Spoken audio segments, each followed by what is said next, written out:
Let's talk about the effect of physical activity on your fertility. We already know how important exercise is for your overall health and well-being. We know how important it is during pregnancy and your postpartum journey, but it's just as important when it comes to your fertility and your conception journey. But when it comes to physical activity and your fertility, many women are left wondering how much is too much, how much is too little, and how do I strike the right balance for me personally? Sounds a little bit like Goldilocks, right? So if you're currently trying to conceive or even just thinking about trying for a baby, then this video is absolutely for you. And I think at this point, it's really important to understand just how closely linked our reproductive system is with energy balance. And our energy balance links back to our caloric intake and energy expenditure.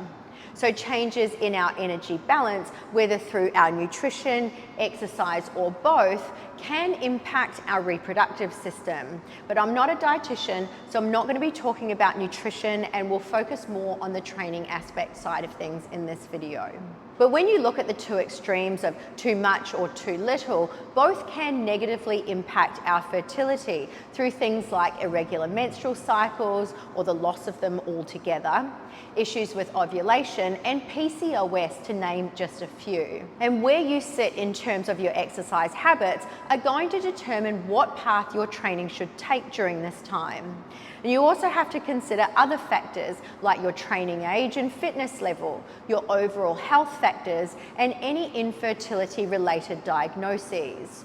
But if we look at the effect of physical activity on fertility, for women who sit in the healthy weight range, the research is clear. Less is definitely more when it comes to the intensity that you're training at and your fertility, with studies showing women engaging in 2 hours of vigorous exercise was 16% less likely to fall pregnant.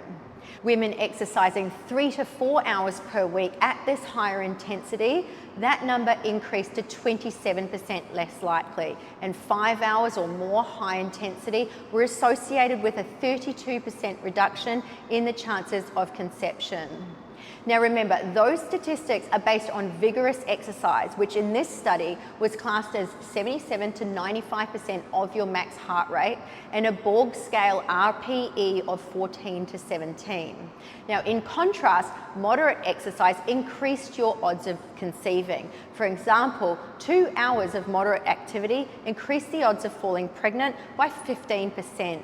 And moderate exercise is classed as 64 to 76% of your max heart rate and an RPE of 12 to 13. And guess where strength training sits in all of this? Of course, it falls right in moderate. And as a little experiment, I averaged my heart rate across my 4 strength training sessions last week, which came to 62% of my max heart rate. And remember, this is relative because what's moderate for me may be high for someone else, and vice versa. And specifically in relation to that point of intensity being individual, there have even been studies showing that slowly progressing the intensity of your training over time actually allows your reproductive system to acclimatize to it. But the research is very clear when it comes to your fertility.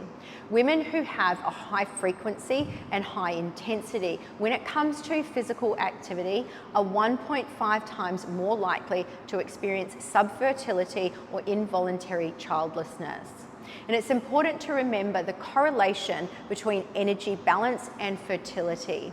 And again, I'm not a dietitian, and I know more research needs to be done in this area, but there's some indication that if you can balance your caloric intake with your energy expenditure, it can actually help with maintaining your reproductive health.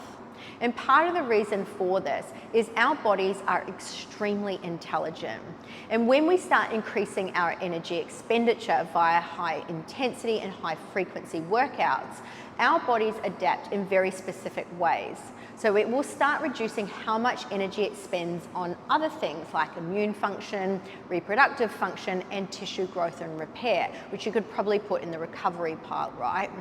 So given all of this, My recommendation when it comes to training, when you sit in a healthy weight range and you're trying to conceive, would be that your higher intensity days, I would probably limit to 1 day a week, absolute max 2, and for no more than 45 minutes per session. And on these higher intensity days, I would ensure that you eat more to account for the extra energy expenditure. And if you're used to doing more than that, I highly recommend that you swap out some of your higher intensity days for more moderate or lower intensity days. In other words, do more strength training. And when it comes to your cardio or conditioning, you want to keep your efforts in the moderate or lower intensity zone. Now, of course, I'm a huge advocate for strength training, but when you look at recommendations around, say, conditioning and aerobic capacity work, these recommendations are again very similar with what well-known conditioning coaches are recommending, which would be 1 to 2 higher intensity days, 2 moderate intensity days, and 2 lower intensity days. Now, if you fall into the under or overweight category, the advice, of course, is going to be different. And considering in 2022, 43% of adults over the age of 18 were overweight and 16% classified as obese, I'm going to focus on the effect of exercise on fertility for those in the overweight or obese category.